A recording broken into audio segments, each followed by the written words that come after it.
50 countries and 70 cities are exploring in whatever way they choose why think tanks matter in their city or country. They are connected and sharing information, and in many cases I've encouraged collaboration among think tanks. So there's a whole group, as you see here today, from a range of political views, disciplines, areas of focus, to discuss why think tanks matter. The driver on that is the reality that policymakers, public, and journalists are looking and scrutinizing think tanks and asking the question, what value added do you produce? And from my perspective, and the reason why I selected this theme this year is it is incumbent upon think tanks to begin to answer that question. The literature, and I did a thorough review of the academic and journal articles and popular articles on think tanks, and the literature is about 95% negative. One. Two, it is not evidence-based. Three, that it is, in many cases, repeats comments, observations, exact language that other authors have cited. So there isn't an effort to write original articles that are critical. It's really based on a LexisNexis search, which comes up with key quotes. And that, when you examine the articles very closely, are the same language, same examples, which leads one to wonder. And so this program and the programs around the world, because it is not a U.S. issue, it is a global issue, the think tanks need to create a narrative that is based on evidence, not on spin, and essentially addresses the question that the panel will address today, why think tanks matter to policymakers and, more important, to the public. And so without further ado, I'll turn it over to the chair. Thank you. Thank you, Jim, and thank you, Jane, for the earlier introduction. So we've basically got six distinguished think tankers here today to tell us why they do make a difference.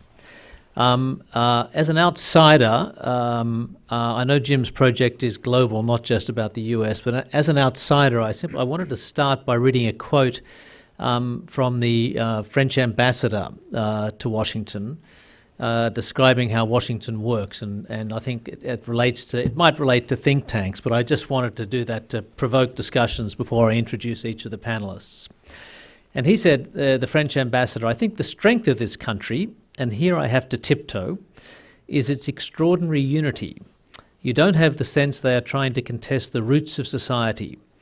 Everyone is thinking inside the box. The box is that we're the greatest country in the world and our system is the best, period.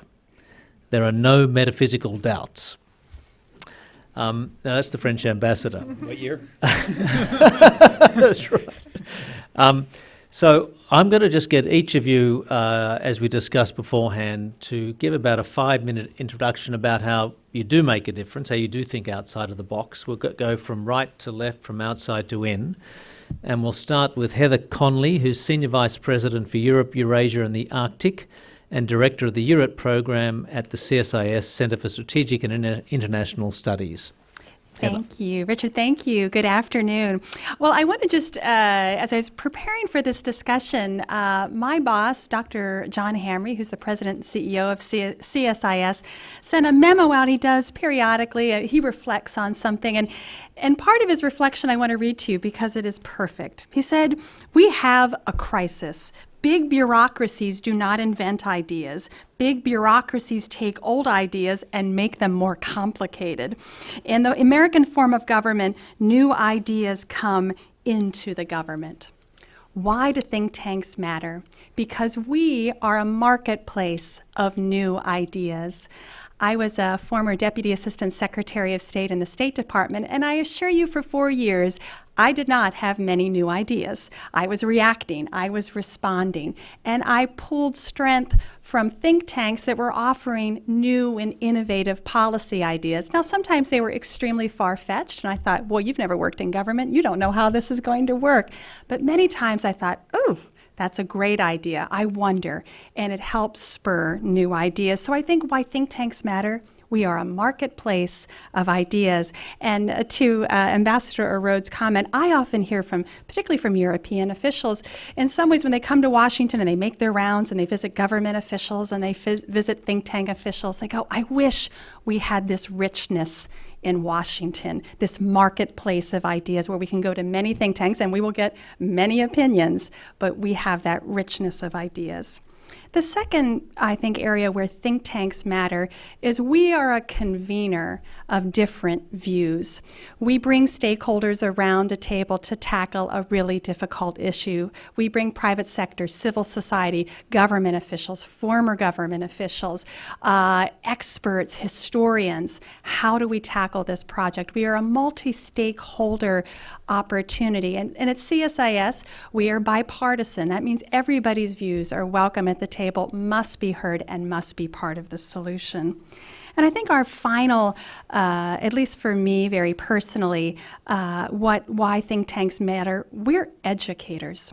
I can't tell you how many times, I've talked to Richard and his journalistic hat, but many others, I get a question from journalists. Okay, Chancellor Merkel said this. What's important about that? Why does that matter? And I help think through why that matters. I speak to a lot of groups. Certainly the last couple of weeks I have, is Europe going to hang together? What's important about Europe? What do we need to understand? We communicate, we educate, whether we do that with presentations, whether we do that with reports, op-eds, commentaries. We, at our essence, are educators. To give you some very, very brief examples, I think, where CSIS has had some impact. First and foremost, we've had a new initiative, and speaking to Jane's comment about using technology. Sometimes we write big reports that sit on people's bookshelves. No more. We are trying to engage with multimedia, e-books, trying to make our research and our policy recommendations much more powerful. So our Asia team has developed this Asia Maritime Transparency Initiative, which is this multimedia platform where we can visually track reclamation islands in the South China Sea. This has been used by the New York Times, by the Financial Times, a variety of institutions that we're trying to visualize. What do you mean they're building islands? How does that look? What do you mean an oil platform is in Vietnam's exclusive economic zone? We have a visual tool, and then we bring in experts from the region and the U.S. to send comments on this. What does this mean? Why is this important? And it's been one of, I think, our most unique tools. I'll give you my own personal example. I have an Arctic research project, and this was, I have to confess, the best day in my think tank life. In a report that I wrote several years ago, I recommended that we create an Arctic Coast Guard Forum. Last year, I received a photo from a colleague at the Coast Guard who showed me a picture, and he said, we've just agreed to kick off an Arctic Coast Guard Forum with the 8 members of the Arctic Council. That's the first time I can tell you, from report and idea to policy impact, an institution was created because of an idea born out of research and a report. And then finally, that education, that convening, we hosted last year NATO Secretary General Jens Stoltenberg, who gave a very clear presentation on the challenge that Russia poses to NATO. You can't, that kind of conversation, that type of intimate discussion with world leaders where we invite the audience to ask a question, that's a powerful moment where foreign policy becomes very real to all of us. And I'll close by just saying, because what think tanks do matters, we have an enormous responsibility to be transparent, to demonstrate how we get our funding, who funds us. That is part of why think tanks matter as well. Because my teenage daughter, and I so tell me what mom does. And she goes, well, mom's on TV, she writes reports, you talk a lot. I think a lot of people don't know what think tanks do. And so as we're explaining what think tanks do and why they matter, we also have to say how we do our work. Who funds us? How does that impact our work? And I think many colleagues that ask us about how we do our work, that's a great opportunity to tell them why think tanks matter. Thank you. Thanks, Heather. And I would second the South China Sea project that CSIS has done. That's had an impact, and certainly the Chinese embassy and the Chinese government have noticed it. Which is a good thing. I'll go to my left now, Ivo Dolder, who's the president of the Chicago Council on Global Affairs. And I'll say that Ivo also has to leave a little bit early, so if you see him scurrying away, it's not because of anything sudden that's happened. Yeah, it's not a Donald Trump move, because I disagree with the moderator. So that's, I just want to put that on there, right there. Thanks very much for inviting me to come, and Jim, thanks so much for all the great work you do to bring to light. If Heather's daughter doesn't really know what she does, my kids have absolutely no idea what I do. So you're helping, and when they think they know what I do, they disagree. But that's part of what think tanks are about. I thought what I'd do is I'll just give you two examples and of what we do and how impact may work. One is a report that we did almost exactly a year ago that had a lot of impact, except the one thing it tried to do, change policy, didn't work. But so how do you have impact when a recommendation you put forward is in fact rejected? So the report that I'm talking about is something we did with the Atlantic Council and the Brookings Institution on arguing that we needed to provide defensive lethal equipment to Ukraine. This was a very short, it's one of these examples of how think tanks can not just spend a lot of time thinking about convening and talking about something, but we moved from conception to product in about 6 weeks. I got one day a phone call from Jan Lodel at the Atlantic Council. He says, I think we need to go to Ukraine, see what's happening on the ground, and then go out and make the case why we need to provide defensive arms to Ukraine. We put together a small team. We went to the Brookings Institution. Jan was at the Atlantic Council. He came to me, actually mainly not because I'm at the Chicago Council on Global Affairs, but I had recently left as the U.S. ambassador to NATO. We put a team together. We went to Ukraine. We went to the battle front, talked to lots of people, military, intelligence folks, political folks, came back, wrote a report, published it, and went around talking to people in the administration about why this was a good idea, why we should provide defensive arms. Everybody in the administration agreed with it, except the people who lived in the White House, including the President of the United States. And he wasn't willing to go there. So, failed impact. Actually, no. And as Jane may remember, that report came out a few days before the Munich Security Conference, which is the biggest gathering of security policy wonks and professionals in Europe and the transatlantic area, and to some extent in the world. And I call it the Oscar for security policy wonks. This is the Academy Awards. They're all there. And the only thing that people were talking about was whether or not we should provide arms to Ukraine, including to the point that Chancellor Merkel was browbeaten by a whole variety of people about why she wasn't willing to do that. So it set the conversation.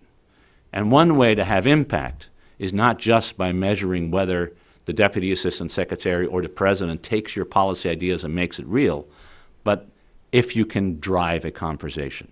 And even if the policy doesn't change in the way that you want to, you would like it to see changed, you are driving a conversation that wasn't happening beforehand.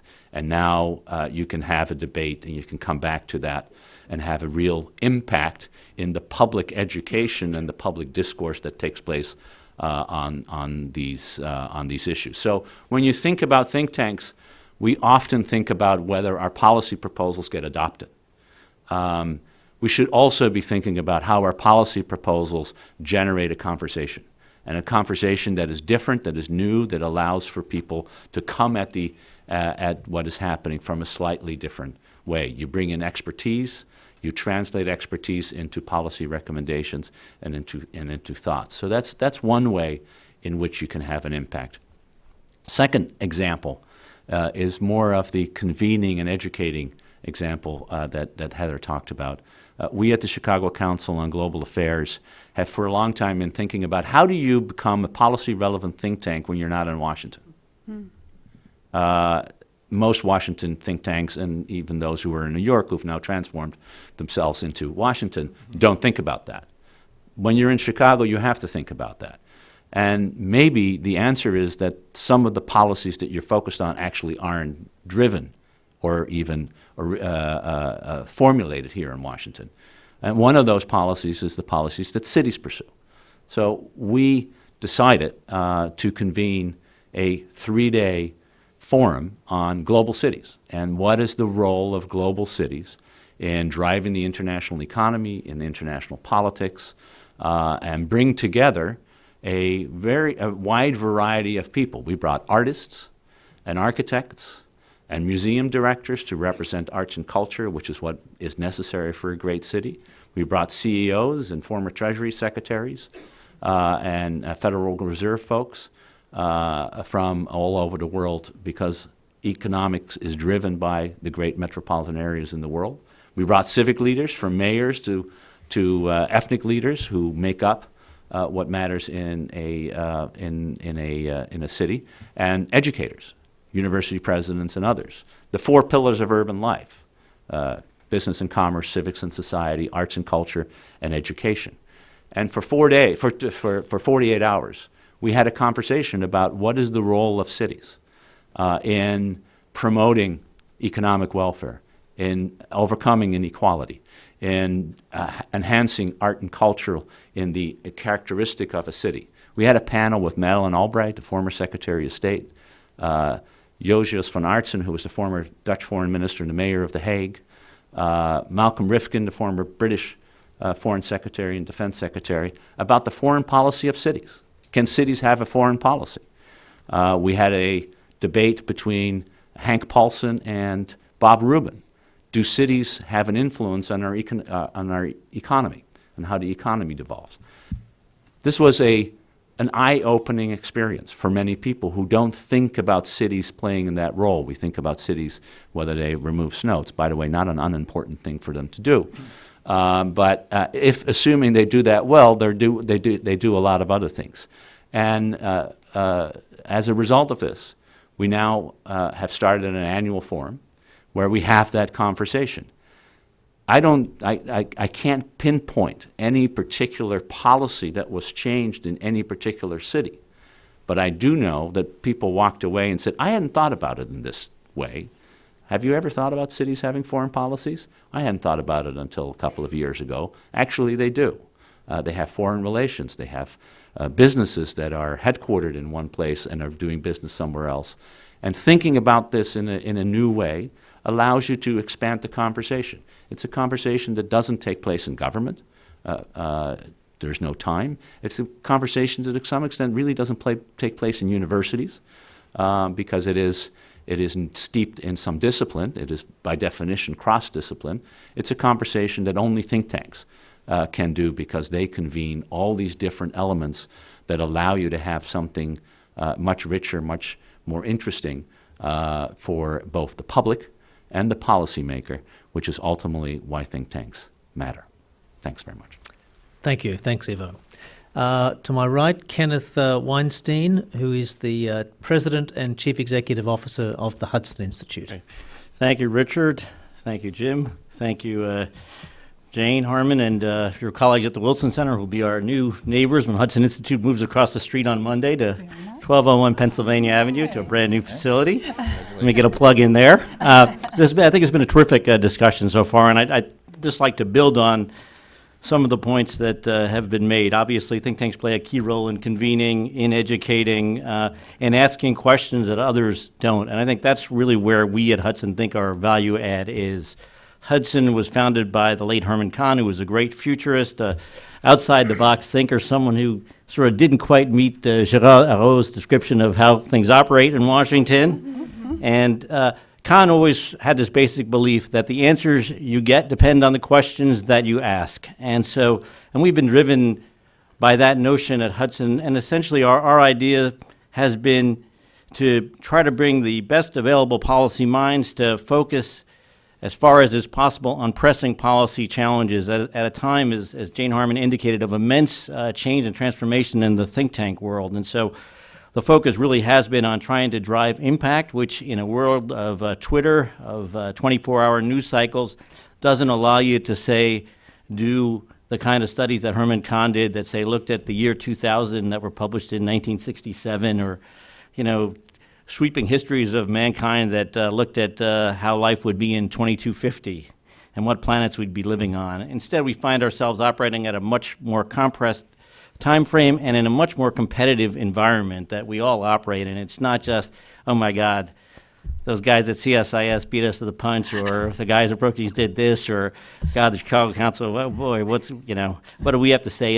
It's also the news environment. It's, as Jim mentioned in the discussion we had earlier, there are consulting firms, there are others who, and media organizations that are trying to do some of the work that think tanks do. And against this background, we really have tried to push think tanks. We think allow for the kind of deeper thought, wider breadth of analysis, unconventional thought that is certainly that is definitely not the kind of stuff that's available on a regular basis to policymakers. And we try as such to be a real resource, particularly for governments and also for governments around the world. I think all of our organizations, and I think where we may arguably have the deepest impact is in the private briefings we do for heads of states, for ministers, from governments around the world. When we travel, we meet with people and the like. I should know you're talking about your daughter not knowing what your life was like. My late mother-in-law went to her grave convinced that I was a spy because of my travel agenda to various parts of the world, and she was convinced that Hudson was simply a CIA front.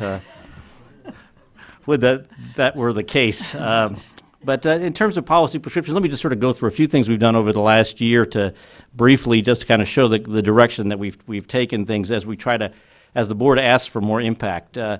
We convened a Blue Ribbon Commission on Biodefense that Joe Lieberman and Tom Ridge co-chaired, that included Donna Shalala, Tom Daschle, my near namesake Ken Weinstein, who was President Bush's Homeland Security Advisor, and former Congressman Jim Greenwood, to look at the issue of biodefense, which we think actually has been has not gotten the focus it deserves, not simply because of the threat of ISIS, but because of the immense technological transformation that's occurred that makes biohazard such a great danger, and the threat of bioterrorism such a great danger. Our report made concrete recommendations about structures of the federal government. It made also a big focus on basically this is a veterinary issue, that the food supply could become massively damaged either through biohazard or through bioterrorism. There were hearings in the Senate and in the House side, both in the Ag and the House Homeland Security side and the Senate Government Affairs Committee. The report's now being translated into French and German, and we're going to be doing briefings overseas for officials. And there's movement, bipartisan movement, to move some of the recommendations into legislation. Shaping the debate over Iran. My colleague Mike Duran disappeared a year ago at Christmas, said he was working on an article and couldn't go away with it. His family was ready to kill him because he was going to have to spend about 2 weeks working on a big article he promised on, entitled President Obama's Secret Iran Strategy. And essentially what Mike did, and he was the first to do this, is he provided a detailed analytic article that essentially argued that the Obama administration was changing the tenor of the P5+1 negotiations with Iran to use it as a means to try to bring Iran back into the community of nations. The article was published. It was downloaded on a website called Mosaic. It was downloaded more than 200,000 times. It was read by officials who sat around the negotiating table and who felt that it had given them some clues as to U.S. administration behavior. It was read widely by officials in Europe, in the Persian Gulf, in Israel, by members of the Senate Intelligence Committee, and it shaped intellectual opposition to the Iran deal. It also forced the administration to answer questions, and also, I think, shaped the way the administration tried to sell the deal. Other bipartisan, other policy options we're working on, we've been working very closely with the Senate Armed Services Committee, which Senator McCain, Chairman McCain, and Ranking Member Reid have been holding a series of hearings that are looking at American global strategy and military doctrine and procurement practices. This is the first set of these sort of big think hearings that the committee has done in decades, and my colleague Walter Russell Mead, Brian McGrath, and others have briefed the committee on how to think through global threats and what the United States needs to do to be best prepared in the years ahead to meet these kind of challenges, both for future conflict and non-conflict operations. And we've had excellent, and we've put much more of a greater emphasis, I think, in the last couple of years on government relations as a part of what we do. In the olden days, we'd write a report and we would send it out, but now we actively go to the Hill and under the leadership of our Director of Government Relations, Dan McGivern, we've gotten real traction both with Democrats and Republicans. I think we briefed 80 members of Congress or their staffs last year, and our colleagues testified more than before 20 different committees. And that's increasingly important as we work across the board to try to change things. Lastly, there have been times where our colleagues get so frustrated with the direction of policy that they start to take things literally into their own hands. My colleague Nina Shea, who writes on religious liberty issues, briefed both key officials, very high-ranking officials in both the Bush and Obama administrations, that their policies on Iraq were creating a danger for the future of the Christian communities in Iraq.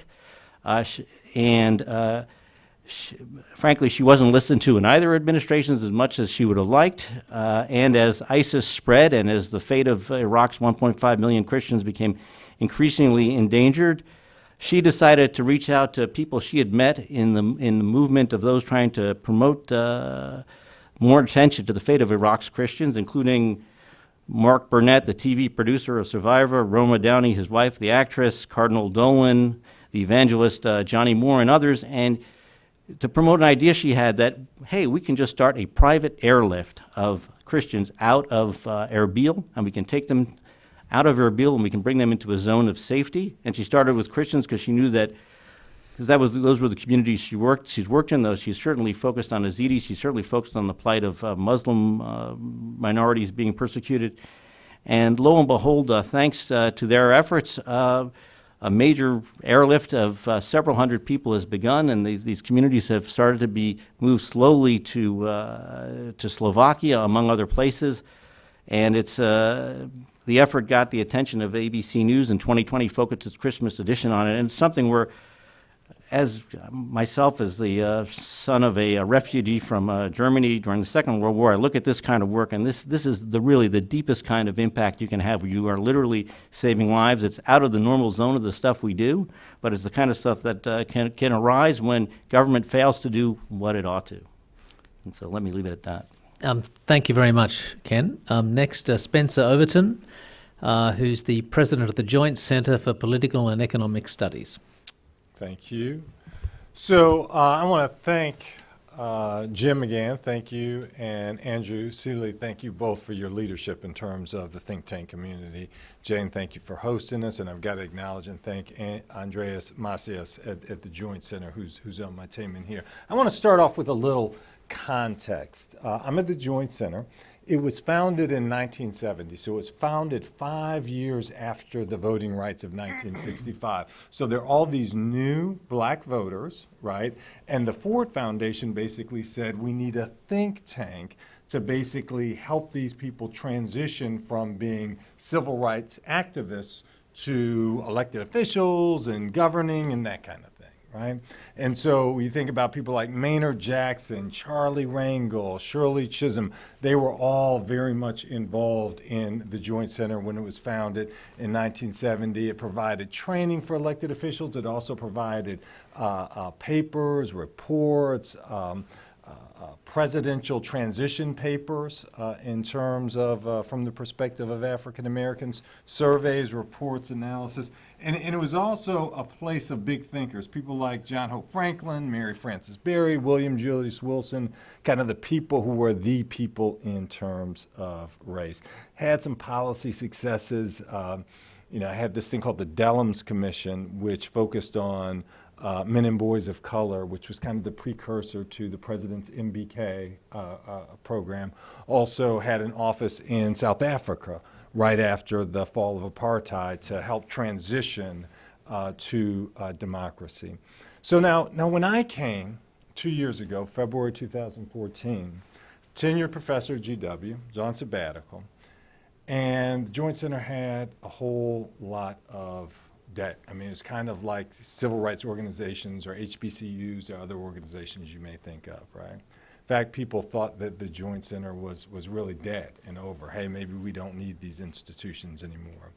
I thought about actually restarting a new organization, but there was some value in the brand to entities like the CBC and the NAACP and the Urban League and political scientists here. They recognized that advocacy groups have their limitations, right? And that they need some kind of objective analysis here. But, they certainly admire the Urban Institute and Center for American Progress and other entities, but those organizations were incomplete to that group. So they were very supportive in terms of us kind of restarting, frankly. So first task was to deal with the structural challenges.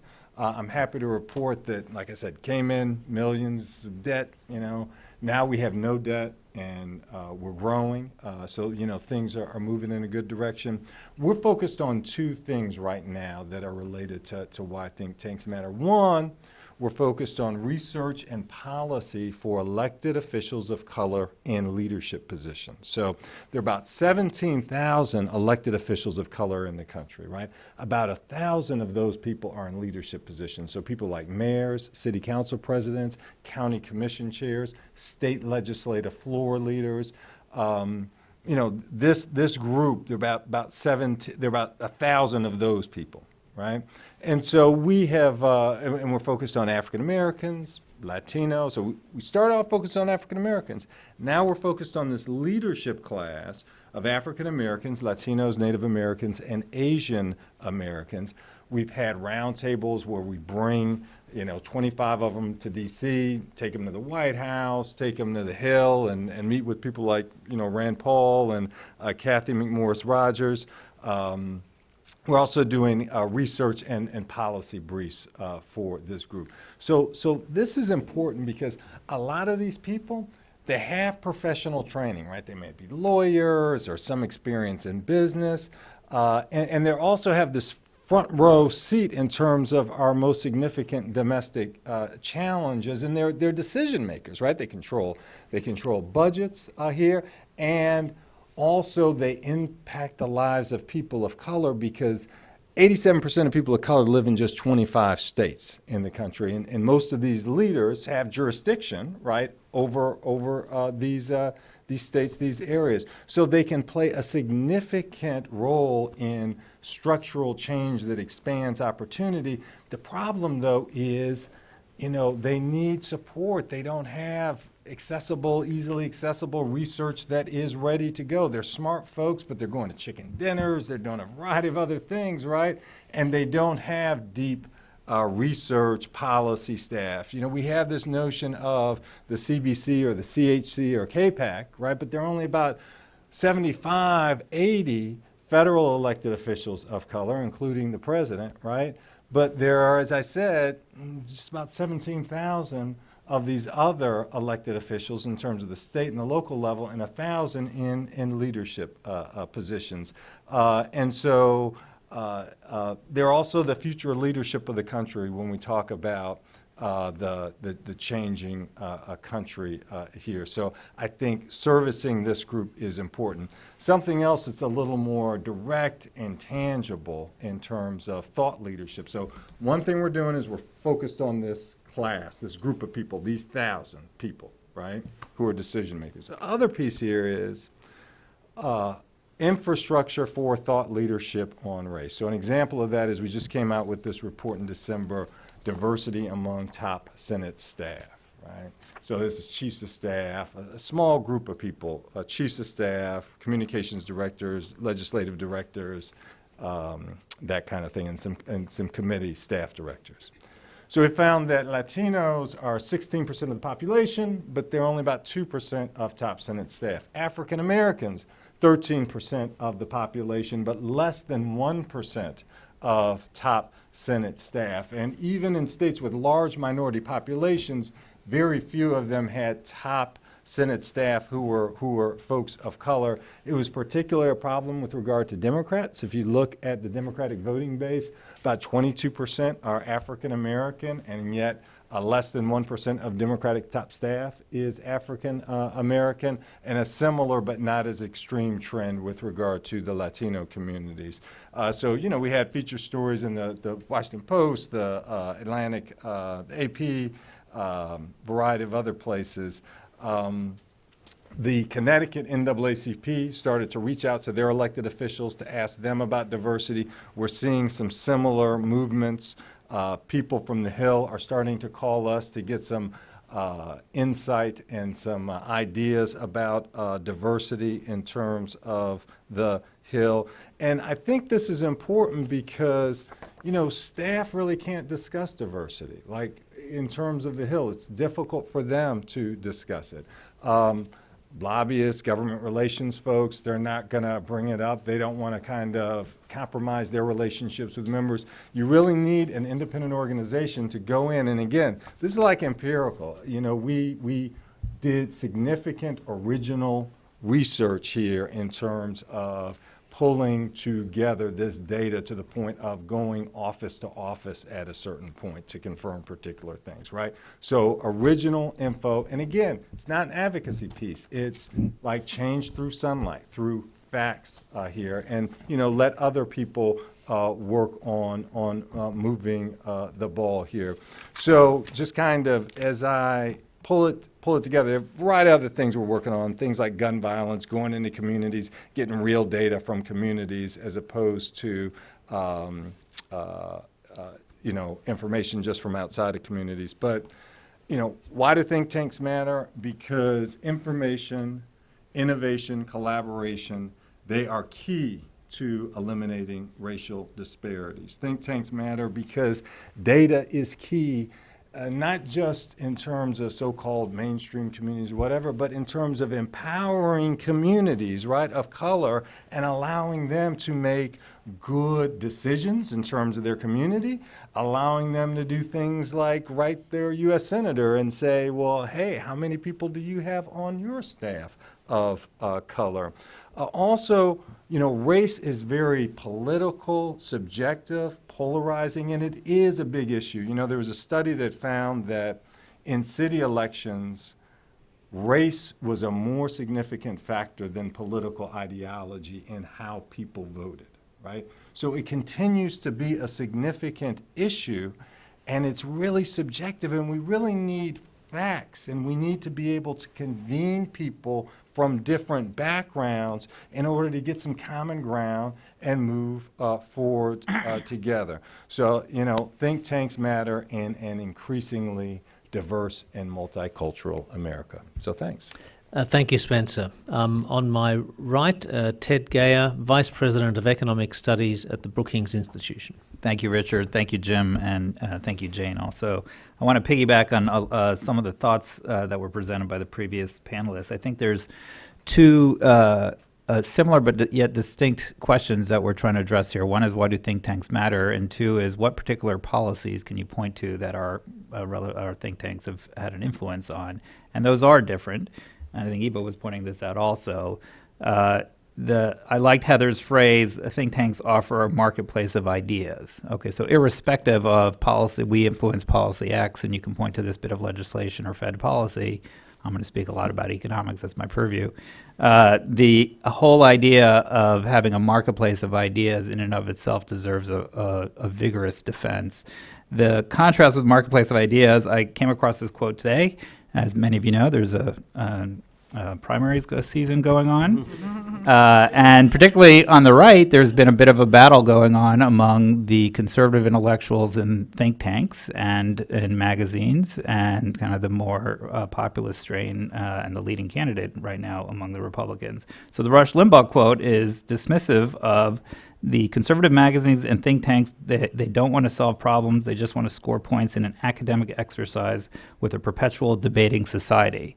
So you need to contrast two worldviews. The worldview that we need a marketplace of ideas and think tanks are thus, with the worldview that these are a waste of time and they're just talking to themselves. And I think that we need, as my previous panelists here have demonstrated, a vigorous defense of the idea of a marketplace of ideas. And in the current environment where there is a coarsening of debate, where politics is less and less about policies, it might be harder to point to something that we did, a meeting, a writing, an article that we've had and leading to an actual policy outcome. But that is, in some sense, not to dismiss it, it is places a greater premium on what we do, which is independent analytical research, a forum for civil debate. And I would just hold that up for something for us to focus on, and as the previous speakers have. So I just wanted to endorse that. Now I want to talk about a few policies, and as I said, I had the economics studies program at Brookings, so my purview is in economics. I actually hold with a lot of humility and great honor, the Joseph Peckman Chair. Joseph Peckman was the director of economic studies at Brookings for about 30 years. And a lot of the policies impact during his time are still with us today. So I want to highlight those in his honor, because I think they are direct policy impacts, and they actually continue to today. So one, I'm going to break it down into categories. Fiscal policy. So Brookings for many years had an annual publication called Setting National Priorities. Effectively what we were doing was analyzing our policy goals, looking at the fiscal decisions that Congress was making, and seeing whether or not they actually matched. They were a little bit of a truth teller, dispassionate analysis of what people were proposing to see whether or not they actually could live up to those expectations, or were they not a false bill of goods. It was a collaborative effort. It was people with different point of views, and as I said before, informed in civil debate, backed by expertise and analysis. And you can directly point from that to the creation of CBO. Now the Congressional Budget Office, I know this is a low bar these days, but I would argue it's held in one of the highest repute in this town among any of the government institutions as a place that continues to give independent analysis. You can find criticisms on the left and right, but I do think it's a testament to what we did at Brookings. Alice Rivlin, who was at Brookings, still is, was the first director, and brought that culture, as we talked about, as Heather talked about, the marketplace of ideas, to that government institution so that it would not get captured in the typical politics that often happens in this town. And from Alice Rivlin, I think we've had 4 or 5 Brookings scholars, including your former president at Urban Institute, Bob Reischauer, head the CBO, and the most recent, Doug Elmendorf, keeping that culture alive of informed analysis and civil discussion. So that, I think, is a clear, long-lasting, living contribution to policy. On the regulatory front, and we should talk about the fact that think tanks, someone talked about our little competition. We have a little competition. We also collaborate quite a bit. So in the regulatory sphere at Brookings, along with AEI and RAND in particular, starting in the 70s throughout till today, has done a great deal of work on regulation that you can point to specific policy impacts. So if you go back actually in the 70s, and I think this was actually funded by the Ford Foundation, so we can talk about the role of foundations as well. If you go back in the 70s, a lot of the academic and understanding and otherwise political understanding of regulation was essentially a way to fight monopoly power. And that still is a part of regulation. But a lot of empirical work done at the time was showing increasing evidence that regulation frequently inhibits competition by essentially regulatory capture, where new entrants are blocked out of entering that industry. And as a result, specifically during the Carter administration, you got a lot of deregulatory policies in transportation and communications, I think much to the public benefit. Now, the regulatory work continued. There was a joint center between AEI and Brookings. A lot of the regulatory oversight that goes on today and the analytical methods that agencies and the OMB use to assess regulations today have really their founding in that intellectual effort, again, bringing people of various ideological persuasions, all with great expertise, and you can point to their contributions to the regulatory assessment and many of the tools that we use today. And then I'll do a little bit more recently in economics. There's been a lot of work, and at Brookings, a lot of work on fiscal policy. Monetary policy up until 2008 was actually relatively boring. Something strange happened in 2008 that allowed for or called for a need for unconventional measures, and we are in unconventional times economically. Now it's very academic, it's very pointed-headed, but monetary policy is, over the last 7 years, one of the key, if not the key instrument to trying to revive the economy. Love it or hate it, it is exceedingly important, and all of our issues, and indeed a lot of the political passions I alluded to before, stem from a world, or a country in particular, of very slow economic growth compared to our historical norms, and growth in which the middle class is not growing as it once did in particular. Within Brookings, we essentially have been an intellectual feeding ground for a lot of the work on federal policy and monetary policy. So we've done studies on everything, essentially, that you've looked at. So one of the early issues when the Fed stopped lowering rates because they couldn't go any lower, what should they buy? Should they increase their balance sheet? Should they buy government bonds? Should they buy mortgage-backed securities? We had a study that essentially pointed in one direction and gave them some evidence that was then cited and used in the decision-making of the Federal Reserve. At some point, the Fed tried to figure out they were buying long-term bonds or short-term bonds, so which bonds should they buy? Well, it turns out in the 1960s, something similar was done before, which we had about 5 years ago did an evaluation of, again, feeding into the Federal Reserve decision of what to do in monetary policy. And then just specific rules of when should we start tightening, which is the big economic issue over the last 6 months. We had a paper about 3 years ago kind of setting out guidelines, measures that you can use for when the Fed should or should not tighten, which was essentially adopted by the Federal Reserve. So there are particular policies that you can point to if you want to look at the 1986 Tax Reform Act, the whole notion of broadening the tax base and lowering rates. Again, Joe Peckman, in some sense my namesake, was the father of at Brookings. So all these things continue to form the debate, but I just want to close with what I started with. The idea that we have places where people can engage, where we're not just dismissed as talking to each other, but we're actually disagreeing, where we actually have people not just with academic expertise, but with policy expertise and also expertise of kind of the world around outside of Washington, D.C., I think is critically important, especially in these times. Thank you, Ted. And finally on my left, Erica Pothig from the Institute Fellow and Director of Urban Policy Initiatives at the Urban Institute. Thank you, and I recognize I am the caboose on this wonderful train, so I'm going to try to be very efficient and provocative at the same time. So thank you, Jim and Jane and Richard, for hosting this wonderful event. So we've heard a few of the birth stories of the think tanks at our institutions, and that's really important because that is related to our mission and how we are situated within a broader context. And the Urban Institute's birth story started about 50 years ago when President Johnson helped to found the Urban Institute to evaluate the programs coming out of the war on poverty. And for our whole entire history, we have been very focused on more vulnerable populations, building ladders of opportunity, and efficient public policy that helps to achieve that. So today, Urban is 11 different policy centers that cut across almost every aspect of domestic policy. But one of the ways in which that we are called together, a common tool that we use, is a set of microsimulation models that Urban has stewarded and hosted over many years. And these models outside the Congressional Budget Office, I believe Urban is fair to say, hosts probably the biggest collection of these microsimulation models that allow partners, allow urban researchers and government officials to test the impact of different kinds of policy options in real time. Stewarding these microsimulation models, though, is a real effort and requires institutional commitment. And let me give you quickly a few examples of what I mean.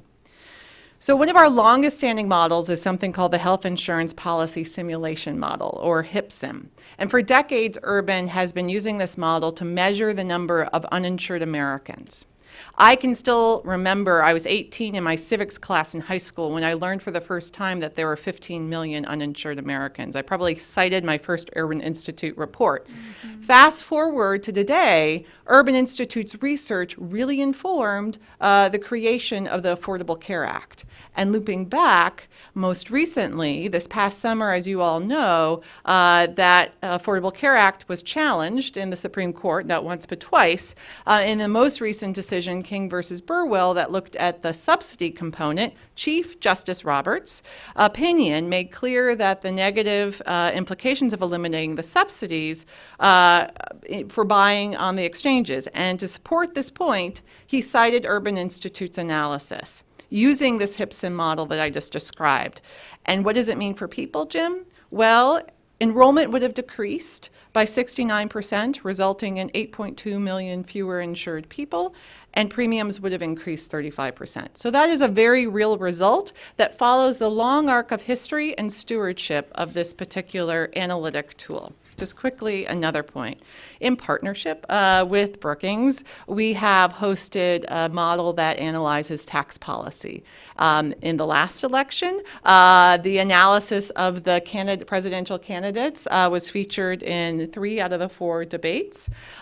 We fully expect in this electoral cycle that the analysis that we will do on these different tax plans will also be significantly featured as part of the debate. But more than that, I want to say that so much of tax policy affects lower income people. The distributional effects of tax policy has a central feature of what we point to when we do this kind of analytic work. So again, coming back to the mission of Urban Institute. Then finally, this week, a newer model that we are developing that looks at the impacts of different policies on mass incarceration was informative for a report, a Blue Ribbon Commission that was congressionally mandated that Urban was selected to staff, called the Colson Commission. You may have seen some op-eds and some results of this work this week. Had a set of recommendations about how to reduce the prison population in federal prisons. And through a lot of analytic work and some tapping of this model, these recommendations were estimated to reduce prison population by 60,000 people, thereby saving $5 billion. So that is just one, I think, example of why think tanks matter, because we are institutions that can steward these kinds of analytic tools and then enable partners and ourselves to be testing policies in real time and for real people on real impacts. So thank you for the invitation today, and I look forward to the conversation. Thanks. I'm just going to ask one question, so we do have some time left for the audience questions. One of the issues that Jim alluded to in his speech is about the issue of donors, of course. Everybody, I think, is under ever-growing pressure to raise funds for their think tanks. And I wonder if you could speak to that issue at all. It's discussed a lot in Washington itself about how do you handle the issue of raising money. How do you ensure that the money doesn't come with strings attached, and not just maintain your independence, but most importantly, not most importantly, but also the appearance of independence, and you can fight for it while at the same time thriving. Now, any of you can address that if you like. Since I'm about to leave. We give it to him. The tough ones to Evo before he goes. So the reality is that there is actually no source of money that comes without either real or perceived strings. I mean, the sources of money are government, corporate, foundations, and individuals. And in one way or another, there is some relationship between donor and recipient. That's something you sort of have to understand. That includes your endowment, because the endowment was ultimately provided with some implied or perceived interest. So the only way you can deal with this is transparency, is a very clear understanding of what the sources of money are, and you need to report on that. and you need to report that in its fullest possible extent. It's the lack of transparency that will feed the sense of direction, ownership, or in any other way bias in the results that are out there. And the only way you can fight it is to say there is transparency. You have policies that we all have in our institutions that our research is independent, that there is a explicit understanding that there is no direct link between what the donor provides and what the outcome is of the activity that is being supported by it. All of that we have as sort of standards. But the reality is there is a reason why the money is coming.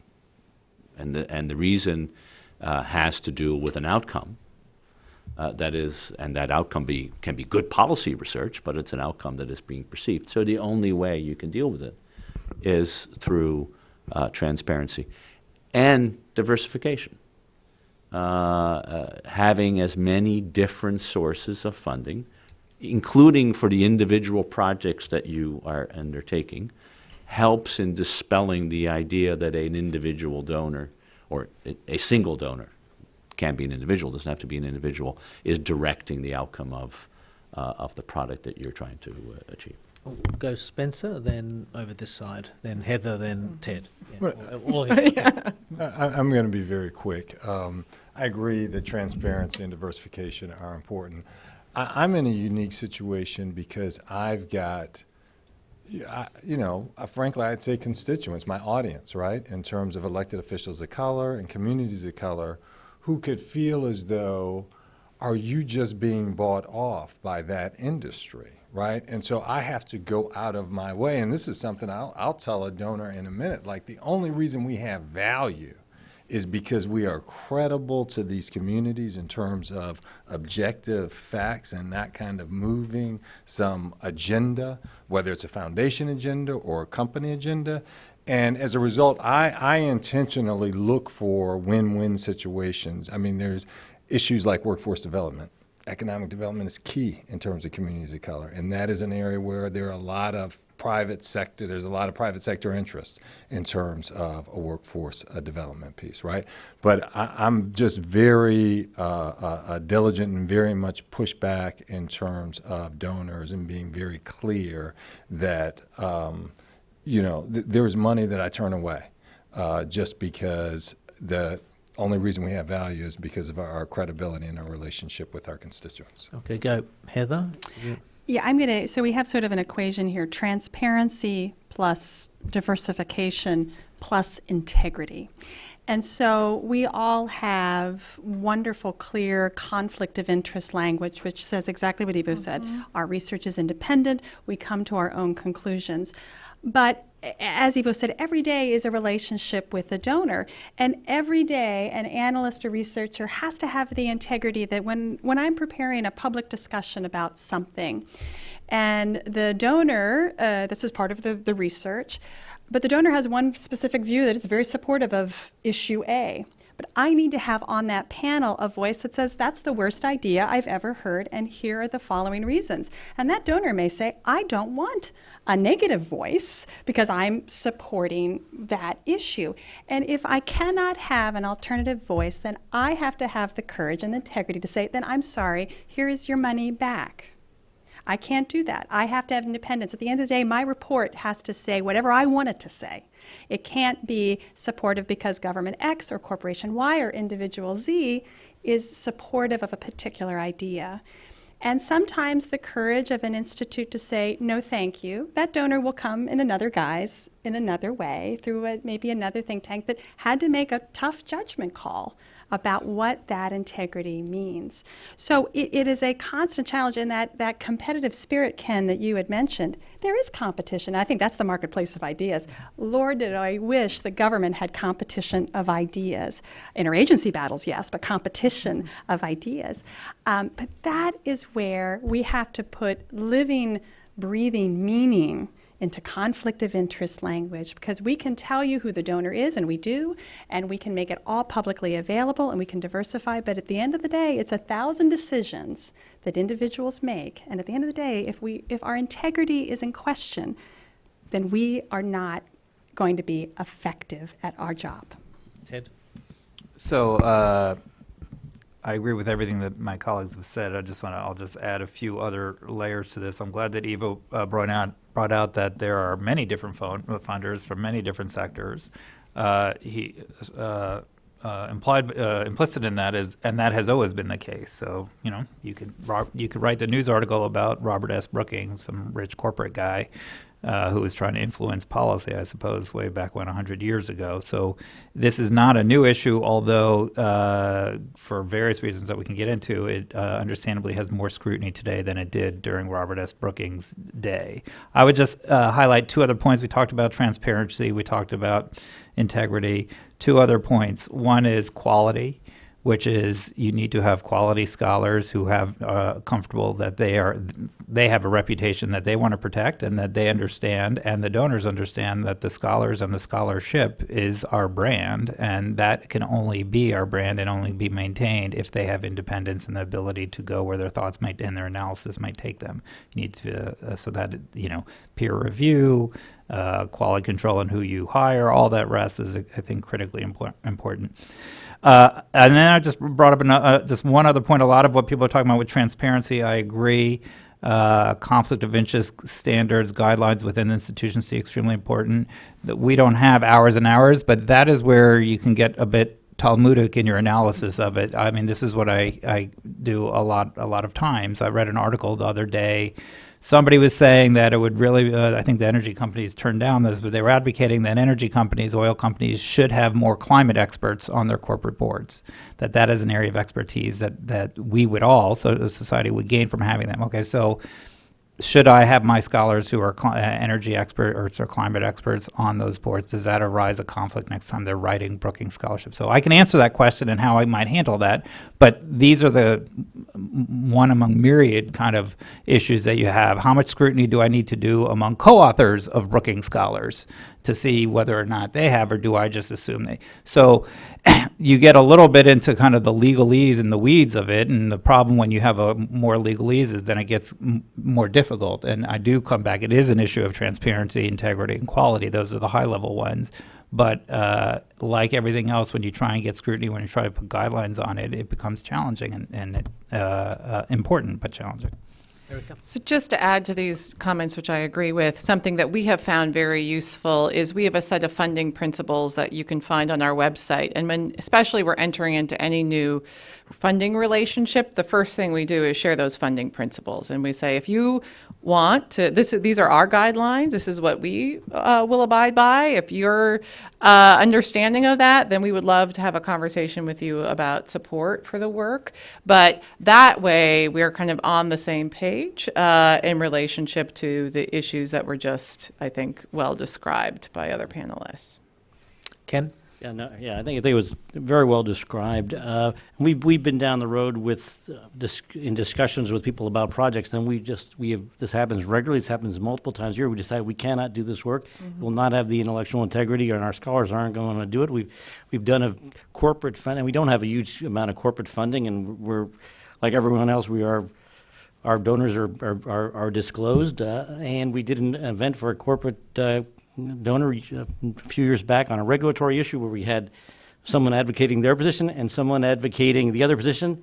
And one was an academic advocating for the corporation, another was a Brookings scholar advocating against that corporate position, and the Brookings scholar killed the other guy, and the corporation paid for a nice event on Capitol Hill in which their own argument was demolished. But that's and that definitely happens, and there's huge misconceptions, I think, in the press about the relationship between funders and output and funders and research. Let me add, though, a separate issue. Our board reached a policy after some deliberation that Hudson would not take money from non-democratic governments and from corporations in countries that are autocratic, thinking that this would not be the best reputational decision for the Institute. We will take money from, and we do take money for analytic work from governments, say from Canada, from Japan, Taiwan, but we consciously decided not to take other kinds of other funding from foreign governments, frankly, at a financial cost to us. And it was at a time when a lot of the industry looked to foreign governments trying to, because a lot of the money that comes into Washington to think tanks is in this public affairs zone. And we chose not to take, to do that as an institutional policy. And I think it's something that others have debated. Some have come up with tighter, others, some follow the path that we've taken, others have not. But it's been an interesting discussion at the board level, and I'm very proud of the decision that our board reached on this. Thank you. We haven't got much time left, but are there any questions from the audience about that? Jim? No? Was there one there? Oh, there. Okay. Hi, Marina Ottawi with the Wilson Center. All the speakers have emphasized the issue of quality and the importance of the quality of the research and so on. I see a growing trend in the world of think tanks, as there is in society in general, in replacing studies with blogs, serious studies with blogs, with tweets, and so on. Is that having an impact on the quality of work that's being produced in the world of think tanks? So drilling down to 140 characters. That is it is a great All question. my tweets are quality, but I'll just add a quick 2 cents and let other colleagues jump in. I say, again, speaking very personally, for me, it's a great challenge because you want to use these wonderful vehicles to put out your work, to get more readership, to get that conversation going. But I think my challenge is you can stay all day and focus on what's happening of the moment, but I think at least I feel my job, that's the strategic and the Center for Strategic and International Studies. We're designed not to be the short-termism, and in fact, I think we all get pulled gravitationally into the headline, the 24/7 news cycle that we all feed. We're supposed to do the longer strategic thinking, pulling the big trends together. And while these vehicles are phenomenal to help highlight work that we're doing, I resist being caught up in the day-to-day, tweeting and blogging on a moment by moment because I can't get my other longer-term work done. But I have other colleagues that have a massive following. They're really engaged in a conversation. So I think there's a wide spectrum of how people see these brilliant tools and how they're used. So just to build on this point, so the way we think about social media urban is that it's always it's like a pyramid. At the base of the pyramid is the deeper research. It's a report, but not many people read the full report. So the other social media strategies are really amplification tools for the fundamental underlying research. And what we've seen is through data visualization, through the blogging, through the tweeting, there's a virtuous cycle that comes through the media attention that brings you back to the fundamental research and the report, and then broadens the audience for the people who actually read the report. That was the basis of the pyramid. I think it's a fantastic question. I'm going to betray my economics backgrounds by saying there are trade-offs, and I think they're very clear. I framed my discussion as the marketplace of ideas versus the dismissive, it's just an academic exercise. And so it was Rush Limbaugh, but we shouldn't be totally dismissive of that view. I came from academia. I picked a policy school over economics, and then I picked moved from a policy school to a think tank. And in some sense, one of the contributions and the main contributions of what think tanks do is they speak to wider audiences than do academics frequently. And so that is part of the trade-off, right? So if we strictly, I was in a world where my whole professional measure was taken by how many peer-reviewed referee journal articles I had published. Could be 10 people read one of those peer-reviewed, but it was high quality, it was peer-reviewed, and went through the whole thing. But it was a little bit cloistered and siloed. And in economics, you can think of kind of the tumultuous times we've had economically. A lot of the most insightful work that you can look at have been, you can call them blogs, but when you're running at 2,000 words or you have a series of them and they have charts and data and analysis, they're not peer-reviewed. Are they blogs? I don't know. So there's like an infinite array in between there, and there's been some real garbage on one of the. So it's really difficult. And this again, we're talking. You know, I kind of raised the hood a little bit on the conflict of interest. There's so many kind of, I feel like, you know, going back to religious school, like what about this and what about that? It comes up on these issues also. So once upon a time when I started at Brookings, I viewed, a blog is a blog. People blog about, you know, what they had for breakfast. We don't need the same scrutiny of blog pieces as we do when someone posts a white paper on our website. I've come totally around to that, because in some sense you need more, because when people are in their pajamas writing a blog piece, you hope it's based on their study, you hope it's on expertise, but you need to have a peer review even of a short blog piece. So we are wrestling with these trade-offs all the time. I don't think we can fight it. I think the modern technologies, a lot of these communication tools are, first of all, unavoidable, but I think quite good in the sense that they do de-silo what otherwise was, but we can't lose sight of the kind of the expertise, the quality control, and this is just kind of a constant process of assessment that we're undertaking. And finally, Ken? Yeah, I'd say that what the real impact we've seen now is that the book as a think tank project, the multi-year book that is foundation funded, is dead. We have two colleagues. One is finishing a biography of Douglas MacArthur. The other is doing an analysis of the Eisenhower administration's Middle East policy, a project that actually began when he was at Brookings. And I think that those will probably be the last two of those kind of long-form books that our people do, that because we're moving to these shorter monographs that can certainly, and we use the term iceberg rather than pyramid. The tip of the iceberg is what we try to get out in our yeah, exactly, because it's exactly depending on your view of things, but. And that's what we try to do. But I think that the book is unfortunately dead, but it makes work much more accessible.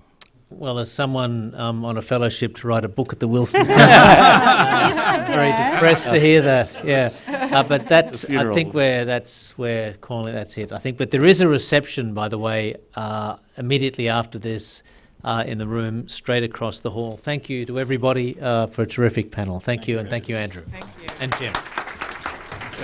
Sorry you were the conclusion. No worries. Someone has. Very similar.